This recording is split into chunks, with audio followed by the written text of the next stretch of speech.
I looked around to meet the staring, ruthless eyes of my classmates that bore holes in my head. Those eyes seemed to tell me to simply get out and go home. Well, most of those eyes told me that anyways.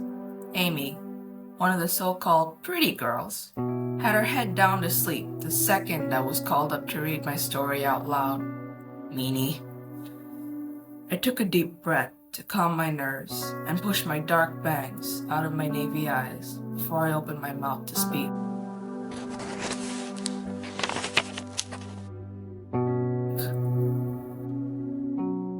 Blue eyes met green eyes for the stare down of the century. Neither of them were backing down. William pushed his short, black hair out of his face without breaking eye contact with Amelia or loosening his grip on the slice of pizza. But it wasn't just any slice of pizza.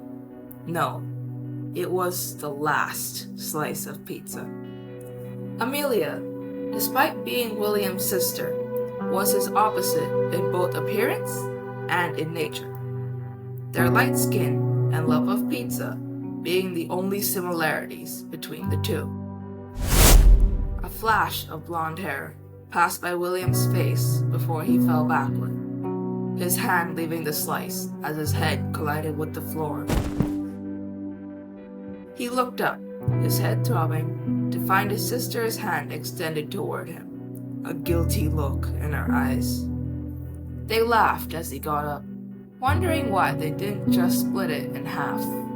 The room felt normal for a moment. Then, everything changed. Suddenly, the lights began to flicker violently, and the sound of laughter could be heard coming from the television behind them. They ran for the door as the laughter grew louder and louder, barely getting out before the lights went out completely, enveloping the room in darkness.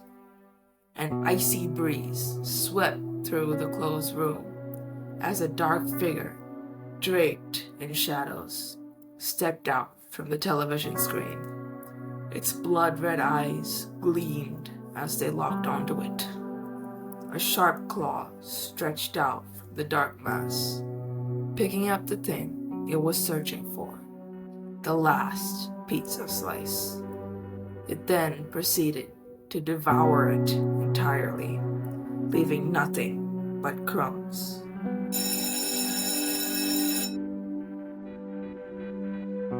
I turned up from the pages of my notebook, startled by the sharp sound that signaled the end of English class and the start of lunch. I had myself braced for the disapproving eyes of my classmates, but I looked around to find the others stifling laughter, but not mean laughter. Genuine, I found that funny laughter. My confidence level went up to 11 as I turned to my side to face my new English teacher, also coincidentally named Mr. William. He looked at me with a slight grin on his face and a sparkle in his green eyes.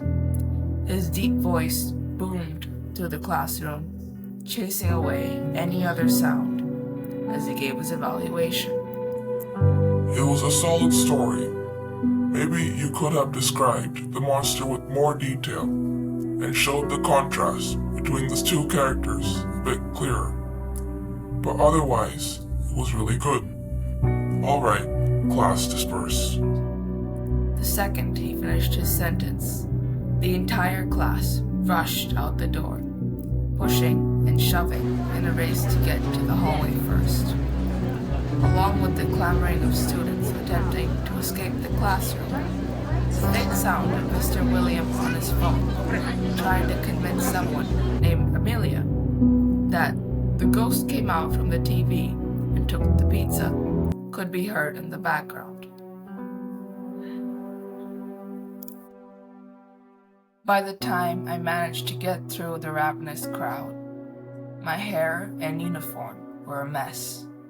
Not only that, but it was 12:10, meaning that 10 minutes of lunch had passed. I was livid. I shuffled through the crowd of people eating and chatting in the hallway to get to my locker, but suddenly I saw a flash of red and white in the corner of my eye. I turned around thinking, not him, please not him. The second my eyes landed on him, everyone else disappeared. The hallway seemed to darken with every passing second. His ruby red eyes and orange hair were half hidden by the hood that was bright red, black striped jacket. His snowy white skin was so different from what it used to be. He slowly turned his head to the side and said, "Hello." His voice was so innocent, in utter contrast to his appearance. It was the only thing that was the same as before. Similar to how he appeared, he disappeared in the blink of an eye. Everything had returned to normal, as though it never happened, as though he was never here. But he was, right?